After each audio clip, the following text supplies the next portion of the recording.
Hi friends, welcome to PK job update. Friends, WBMSC का जो previous year questions हम लोग कर रहे थे उसका पार्ट 2 लेकर के आ चुके हैं।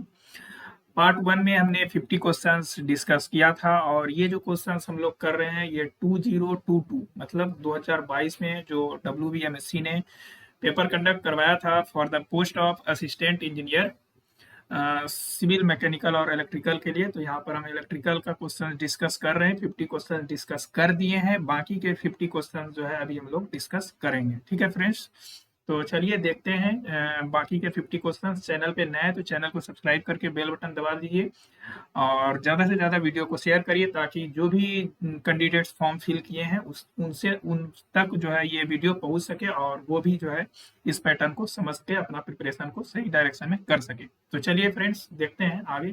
क्वेश्चन नंबर 51 से हम लोग डिस्कस करने वाले हैं आज, क्योंकि 50 तक हमने ऑलरेडी देख लिया था प्रीवियस वीडियो में। यदि आप लोगों ने पार्ट 1 नहीं देखा है तो पहले पार्ट 1 जरूर देख लीजिए, इसके बाद यहाँ से आप लोग पार्ट 2 देख सकते हैं। तो क्वेश्चन नंबर 51 देखिए क्या है friends. Which one of the following frequencies has the longest time period, right. तो टाइम पीरियड और फ्रीक्वेंसी का इनवर्स रिलेशन होता है, f इक्वल्स टू 1/t या t इक्वल्स टू 1/f। तो यहाँ से आप लोग चेकआउट कर लीजिए। 51 का क्या आंसर हो जाएगा, 1 hertz, 1 kilo hertz, 10 hertz and 10 kilo hertz. तो बताइए फ्रेंड्स 51 का सही आंसर क्या हो जाएगा, तो 1 हर्ट्स। ठीक है, क्योंकि इसका फ्रीक्वेंसी जो है सबसे कम है तो इसका टाइम पीरियड सबसे ज्यादा होगा। क्वेश्चन नंबर 52 की बात करते हैं, the effect of power factor and frequency. हमने आपको शुरू में बताया था कि आप लोग एक पेपर और पेन रखिए और अपना जो है जो भी आपको सही आंसर लग रहा है उसका जो है आंसर आप लोग टिक करिए, बाद में आप लोग मैच कर लीजिए और फिर आप देख सकते हैं कि आपका कितना सही हो रहा है और कौन सा मतलब सब्जेक्ट से ज्यादा क्वेश्चंस पूछा गया है, ये भी आप लोग फिर बाद में डिसाइड कर सकेंगे। 52 में देखिए, the effect of the power factor and frequency variation in wattmeter can be reduced if. तो effect of power factor and frequency variation, ठीक है, कोई भी वाट मीटर में जो है आपको बताना है पावर फैक्टर और फ्रीक्वेंसी का वेरिएशन करने से क्या इफेक्ट होता है, ठीक है, क्या चीज रिड्यूस होता है। तो pressure oil induction is zero, sorry, pressure coil induction is zero. A capacitance is connected in parallel to pressure coil. Damping is not provided. Voltage coil resistance is zero. तो बताइए 52 का क्या सही आंसर है। तो इसका सही आंसर है कि capacitance is connected in parallel to pressure coil. ठीक है, यदि आप कैपेसिटेंस को कनेक्ट करते हैं प्रेशर कॉइल के पैरेलल में तो आप जो है इसका इफेक्ट पावर फैक्टर और फ्रीक्वेंसी वेरिएशन के इफेक्ट को आप रिड्यूस कर सकते हैं, कम कर सकते हैं in the wattmeter. Next है 53 में, in Hopkinson test for DC motor speed of the motor are separately controlled. Option number B, both motors are run as a generator, both machines are mechanically coupled, both motor run at their respective rated speed। तो बताइए friends 53 का कौन सा option number सही है, बताइए आप लोग। तो both motor run at their respective rated speed. Hopkinson test में दोनों मोटर को जो है हम लोग रोटेट करवाते हैं, ठीक है, रन करवाते हैं रेटेड स्पीड पे, राइट। तो 53 का जो है डी सही आंसर है। आगे बढ़ते हैं और क्वेश्चन नंबर 54 की बात करते हैं। बोला गया है कि एक शंट जनरेटर है, इस स्पीड पर रन कर रहा है और ईएमएफ जो है इतना जनरेट कर रहा है। तो if the speed increases to 1200 RPM, तो बताइए कि इस जनरेटेड ईएमएफ क्या होगा। ठीक है, तो शंट जनरेटर में यहाँ पे फ्लक्स को आप कांस्टेंट मान लीजिएगा और फ्लक्स को कांस्टेंट मानेंगे तो ईबी इक्वल्स होता है एन फाइव, फाइव को हमने कांस्टेंट कंसीडर कर लिया तो E2/E1 इक्वल्स टू N2/N1। ये रिलेशन से आप लोग यहाँ पर डायरेक्टली फाइंड आउट कर लेंगे। तो 54 का जो आंसर हो जाएगा वो ऑप्शन नंबर ए सही आंसर है। 55, an average EMF of 10 volt is induced in a 100 tons solenoid as the result of a change in flux which occurs in 0.5 second. The total flux change in, तो इसमें पूछा गया है कि total flux change कितना होगा, ये बताना है आपको।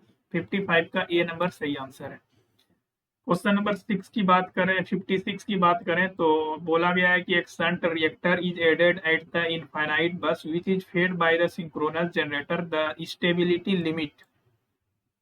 शंट रिएक्टर को ऐड करने से स्टेबिलिटी लिमिट पे क्या इफेक्ट पड़ेगा, ये आपको बताना है फ्रेंड्स। बताइए 56 का क्या हो जाएगा, तो स्टेबिलिटी लिमिट इंक्रीज कर जाएगा। क्वेश्चन नंबर 57 देखिए, conductor is composed of 7 identical copper strand each having a radius r, the self GMD of the conductor is. ठीक है, तो सेल्फ जीएमडी आपसे पूछा गया है कि क्या होगा, तो बताइए 57 का सेल्फ जीएमडी क्या होगा। तो 2.177 आर। आप लोग को पता होगा सेल्फ जीएमडी किस तरह से कंसीडर करते हैं, सेम आप फॉर्मूला लगाएंगे, सेम कंसेप्ट से आप लोग यहाँ पर कंसीडर कर सकते हैं। ठीक है, क्योंकि सभी का रेडियस जो है ना आर दिया हुआ है। 58 में देखिए, moving coil galvanometer has a resistance of 5 ohm and gives a full scale deflection when the carrying 50 milliampere. The instrument can be used to measure 100 volt by connecting in series with the instrument resistance of। तो इसमें formula क्या लगेगा, r s equals to r m into m minus one. ठीक है, तो यहाँ से आप जो है आर एस निकाल सकते हैं कि कितना सीरीज रेसिस्टेंस जो है वो कनेक्ट करना पड़ेगा। ठीक है, r s equals to r m into m minus one. M का वैल्यू निकाल लीजिएगा। यहाँ पर जो है 100 वोल्ट को मेजर जो है किया जा रहा है, और यहाँ से एक वोल्टेज निकाल लीजिएगा 5 ओम इंटू 50 मिली एम्पियर। तो यहाँ से जो वोल्टेज मिल जाएगा 100 बाई ये वोल्टेज डिवाइड करेंगे तो वहाँ से एम का वैल्यू मिल जाएगा, और फिर फॉर्मूला हमने बताया उसको सॉल्व करिएगा तो आपका आंसर आ जाएगा। 58 का जो सही आंसर है वो है ऑप्शन नंबर सी।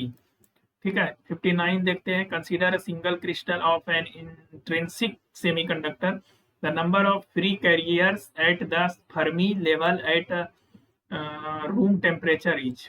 तो नंबर ऑफ फ्री कैरियर्स क्या होगा फर्मी लेवल पे रूम टेम्परेचर पे, half the total number of electrons in the crystal, half the number of free electrons in the crystal, half the number of atom in the crystal, 0। तो 59 का सही answer है D, 0। Fuel cell converters क्या करता है, chemical energy to into electrical energy, mechanical energy into electrical energy, solar energy to electrical energy, और wind energy to electrical energy. तो ये तो सिंपल बात है, आप लोग समझ ही गए होंगे 60 नंबर का क्या आंसर होगा। फ्यूल सेल जो है ना केमिकल एनर्जी को इलेक्ट्रिकल एनर्जी में कन्वर्ट करता है। 61 देखिए friends, two sphere of radii R1 and R2 जो कि यहाँ पर भरा है R1 से, और connected by a conducting wire, and each of the sphere has charge Q, which of the following statement is then true. ठीक, R2 ग्रेटर है R1 से, और दो रेडियस को बताया गया है और स्फीयर है, तो किस पे जो है ना ज्यादा चार्ज होगा, कौन से स्फीयर पे, ये आपको बताना है। तो 61 का जो है आप लोग बताइए, चार ऑप्शंस आपके पास है, तो इसका सही आंसर है potential of the both the sphere will be equals. 62 देखिए, इन सीरीज सर्किट रिजोनेंस में है, तो बताना है कि कब होता है, ये तब होता है जब एक्सएल और एक्सी क्या होता है, बराबर होता है।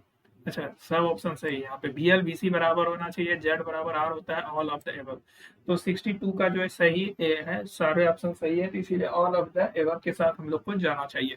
63 में देखिए, अ कंडक्टर 0.2 मीटर लॉन्ग है, कैरी कर रहा है करंट 3 एम्पियर का at right angle, angle 90 degree दे दिया है, to a magnetic field of, magnetic field दिया है 0.5 टेस्ला, फोर्स आपसे पूछा है, तो F equals to B I L. ठीक है, यहाँ पे ये फॉर्मूला लगाएंगे, यहाँ से आप लोग सॉल्व कर लीजिएगा, तो जो भी आंसर होगा वो आपका सही आंसर हो जाएगा। तो 63 का ए नंबर सही आंसर है, right. 64, the load current of a DC series motor is 50 ampere when supplying a full load torque, if the current is reduced to 25 ampere, right। Current को रिड्यूस कर दिया, हाफ कर दिया गया, तो पूछा गया है कि टॉर्क पे क्या इफेक्ट पड़ेगा, तो बताइए आप टॉर्क पे क्या इफेक्ट पड़ेगा, टॉर्क कितना हो जाएगा ये आपको बताना है। 64 का A, 25% of the full load torque. ठीक है ना, क्योंकि torque is directly proportional to I A square in series motor, और आई ए हाफ हुआ है, तो हाफ का स्क्वायर 1/4 मीन्स 25% मतलब क्या हुआ 1/4, इसीलिए ऑप्शन नंबर ए सही है। 65 देखिए, the per unit impedance of a circuit element is this if the kVA base and VA base are half, दोनों को हाफ कर दिया गया, तो पूछा है कि नया पर यूनिट इंपीडेंस क्या होगा। ठीक है, फॉर्मूला यदि आपको याद है तो बिल्कुल आराम से आप बना सकते हैं, क्या होता है बताइए, एक्स पर यूनिट न्यू निकालने के लिए X per unit old into MVA new by MVA old into kVA old by kVA new का होल स्क्वायर। तो यहाँ से आप लोग सॉल्व कर लीजिएगा, तो 65 का जो सही आंसर हो जाएगा वो ऑप्शन नंबर बी सही आंसर हो जाएगा, राइट। बढ़ते हैं क्वेश्चन नंबर 66 की तरफ, विच one of the following wave has unity form factor. ठीक है, सिंपल सा क्वेश्चन यहाँ पर पूछा गया है कि यूनिटी जो है फॉर्म फैक्टर किसका जो है यूनिटी होता है, राइट। तो 66 का option number B. Square wave का। 67 the total inductance of a group of a two series connected and unshielded inductance when flux produced by one opposes the flux produced by other is equals to, ठीक है, एक जो है दूसरे का oppose कर रहा है, तो उस केस में जो टोटल इंडक्टेंस किस तरीके से निकालते हैं, क्या फॉर्मूला होता है, यही आपको बताना है। तो यहाँ पर जो है माइनस हो जाता है, ठीक है, क्योंकि यहाँ पे सीरीज में कनेक्टेड है। The number of comparator needed in a parallel conversion type 8 bit analog to digital converter is, ठीक है, तो बताना है कि कितने कंपेरेटर यहाँ पर यूज होंगे। तो 68 का जो है सी 2 की पावर n-1। तो 69 देखिए, the surface integral of electric field intensity gives, ठीक है, surface integral of electric field means E dot surface integral of electric field intensity gives क्या बताता है।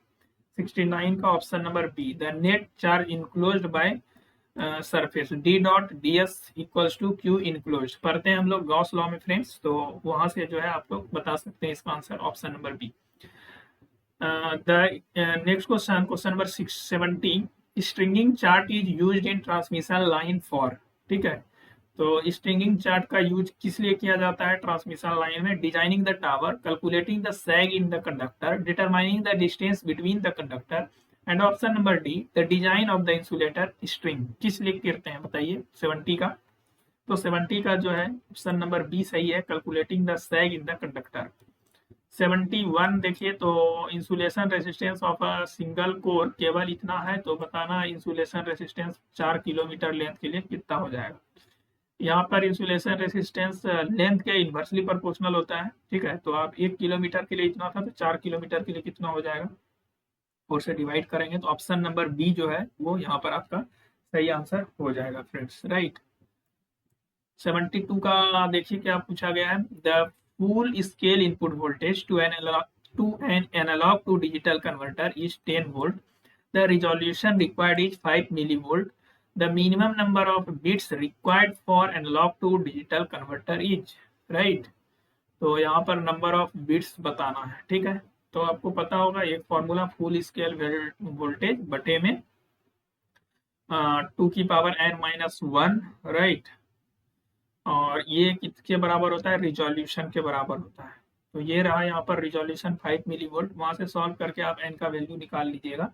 तो 72 का जो वैल्यू आएगा वो है 11, सी नंबर सही आंसर है। 73 का, in a shunt generator the voltage build up till constraint by saturation of core, speed limitation, armature heating, और नेक्स्ट है इंसुलेशन रिस्ट्रिक्शन। तो क्या हो जाएगा फ्रेंड्स 73 का, आप लोग बताइए, आप लोग अपना जो है जरूर आंसर पहले दीजिए, इसके बाद आप लोग चेक करिए saturation of core. 74, the bandwidth of a feedback amplifier remains unaffected, increases by same amount as the gain decreases, decreases by the same amount as the gain decreases, decreases by the same amount as the gain increases, right।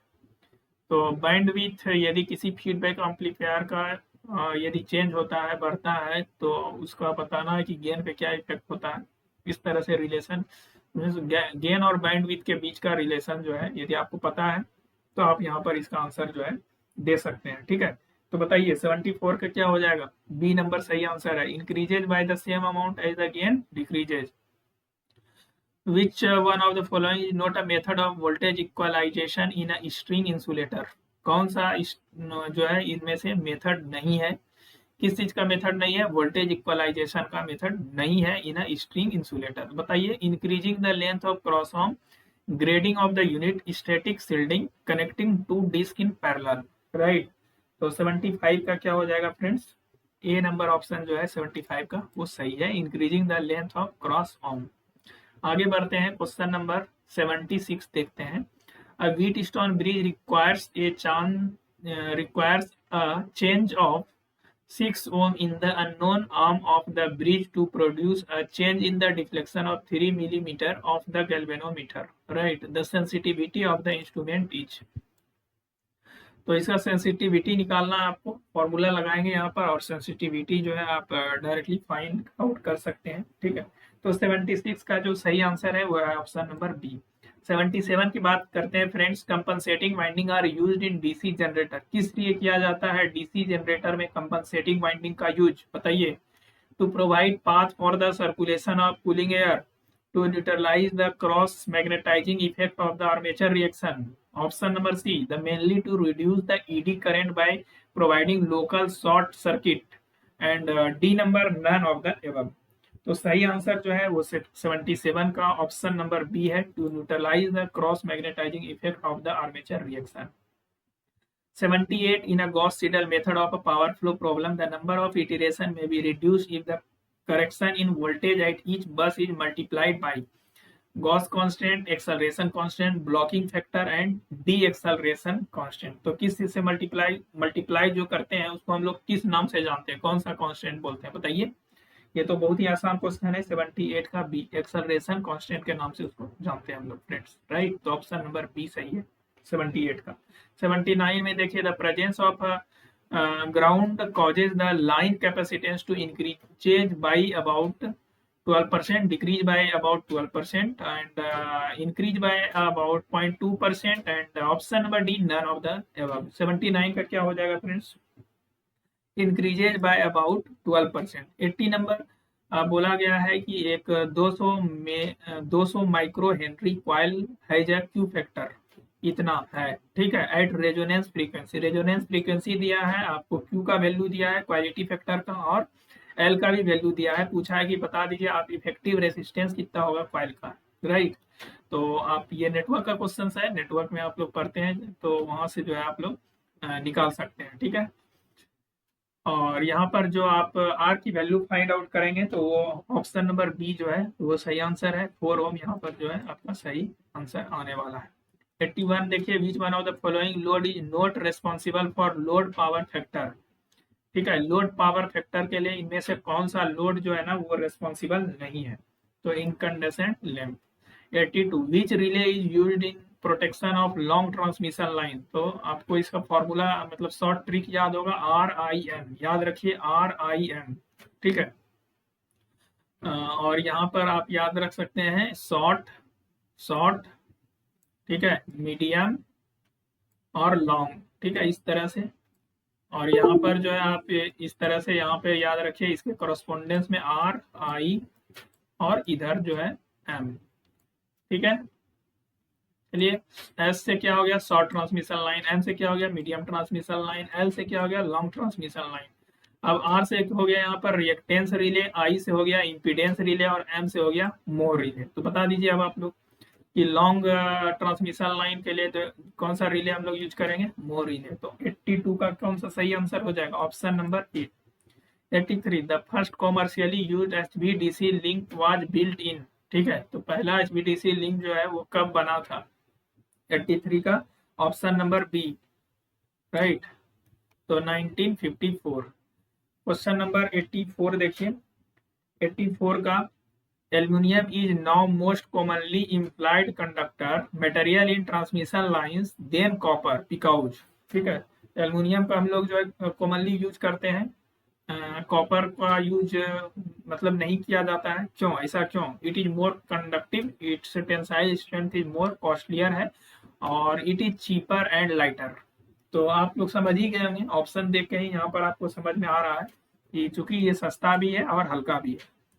और 85 देखिए, temperature increase produces the following effect on transmission line. ठीक है, यदि temperature increase होने से transmission line पे क्या effect पड़ता है, sag and tension of the conductor decreases, sag and tension of the conductor increases, sag increases and tension of the conductor decreases, sag decreases and tension of the conductor increases। बताइए friends 85 का कौन सा option number सही है, सी number. sag जो है वो increase कर जाता है और टेंशन जो है ना वो क्या हो जाएगा, डिक्रीज कर जाएगा। 85 का। 86 देखिए, द नंबर ऑफ कंपेरेटर होगा, यहाँ पे कंपेरिजन नहीं होगा, comparator carried out in 4 bit flash type analogue to digital converter. तो अभी हमने आपको इसका फॉर्मूला बताया था फ्रेंड्स, तो वही फॉर्मूला यहाँ पर आप लोग यूज करिएगा, 2 की पावर n-1, तो 2 की पावर 4, 16 - 1, 15 जो है ना वो सही आंसर यहाँ पर होने वाला है। आगे बात करते हैं 87, a short line with R/X ratio is 1 and zero regulation is obtained when the power factor of the load is। तो जीरो रेगुलेशन कब जो है पॉसिबल है बताइए। जीरो रेगुलेशन जो है लीडिंग लोड पे ही पॉसिबल होता है, ठीक है, इतना तो आपको पहले पता होना ही चाहिए। और 87 में मतलब जो है इसका अब यहाँ पे दो लीडिंग का ऑप्शन दे रखा है, तो आपको चूज करना है कि कौन सा यहाँ पर सही होने वाला है। बताइए 87 का जो है जीरो लीडिंग पे नहीं होगा, 0.707 लीडिंग पे जो है यहाँ पर ये पॉसिबल हो सकता है, राइट। चलिए आगे बढ़ते हैं फ्रेंड्स, और क्वेश्चन नंबर 88 का बात करते हैं। Two identical stages of amplifier are cascaded in RC coupling. If 10 is the mid-band voltage gain of each stage, then the overall gain of cascade configuration will be कितना होगा, 40 dB, 20 dB, 100 dB, 20 log 20 dB, right. तो आपको इसमें बताना है कि कितना dB में बताना है, ध्यान रखिएगा डीबी में पूछा गया। तो 88 का जो है वो सही आंसर है 40 dB। तो आप निकाल सकते हैं 20 लॉग समथिंग जो भी आएगा गेन, 20 लॉग गेन, तो उसको जो है डीबी में करने के लिए इस तरीके से आप डीबी में कर सकते हैं।